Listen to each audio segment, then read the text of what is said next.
master at a school to be like, this is powering your school. They're not going to buy it, you know. They're going to know it's not. But if you're talking about a classroom space, then 2 kilowatts can be pretty comparable to what it takes to run a classroom space. And to get that footprint, you can use a device like this to go around and measure the peripheral devices in the classroom, the computers, the science equipment, a fish tank pump, you know, an old microwave from the 80s that's sitting in the back, you know, random stuff that winds up in people's classrooms. And even I know they did want us to order electric pencil sharpeners. It'd be interesting to see what it was.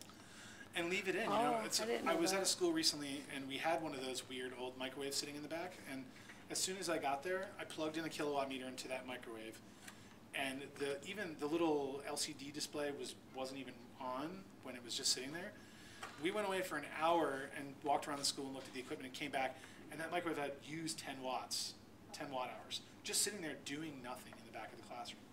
Those are what's called phantom loads, and just about every device will do it. If you leave it plugged into the wall, it's sucking energy out of the house, and it's somebody needs to invent something in between the you're plug-in. Just giving me the best ins. This is great. Sorry. No, it's exactly perfect. I get excited about most random stuff. No, that's a perfect lead-in because, like, you know, that's exactly where our grid is going. We're moving towards what's called the smart grid. All the utilities know it's coming, and they're adopting and preparing for a grid that basically allows us to see all the information in our house. You know, you have your refrigerator on one circuit. You know, wouldn't it be great if you could look at that circuit and it showed you what your fridge has used in the last week or the last month? Or even better, what if it told you if your fridge was bad? If it could just tell you that, you know? Those are the devices that are out there now. You can buy those for your home and install them yourself, or, you know, wait till the great overhauling of all the service panels in this country begins, which probably won't be too far down the road, when they start making all of our service panels networkable. And they're going to need that because when we build larger solar power plants and larger wind farms and hydro dams and geothermal plants, we have power all over the place coming at different times of the day. You know, the winds, you know, it's only going to create power when the wind blows. But if it's blowing and you don't have anything to do with that power, the power is just wasted off. And that happens a lot right now. So to be able to combat that, they need to be able to switch the resources that they're using on a dime and know what resources are available to them anywhere in the country, and be able to transfer that power, you know, over to solar during the day. Solar during the day, wind at night. You know, wind on a rainy day. You know, it seems to work out a lot that way. That those resources, the 2 most abundant resources on the planet, both created by the sun, are, you know, very complementary.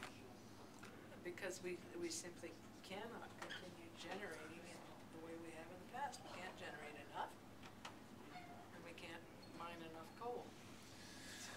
And, you know, I mean, and there's nuclear options, but it takes 50 years to get those in the ground. 50 years? And now before it's even online. Yeah, and uranium, many people like to say, you know, nuclear power is renewable power, but it's really not, because uranium is a limited resource on this planet, and when it's gone, then we're out of that resource. And, you know, one of the main reasons that people really want to go back to the moon is because the moon is rich in plutonium-5, which is a radioactive isotope, which there would be enough to probably power the Earth many, many times over and for a very long period of time using nuclear energy.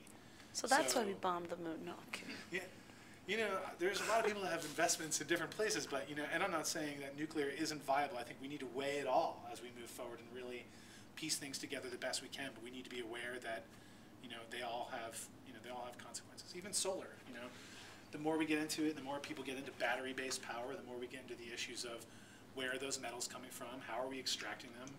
Those are also limited sources. So there's lots of concerns.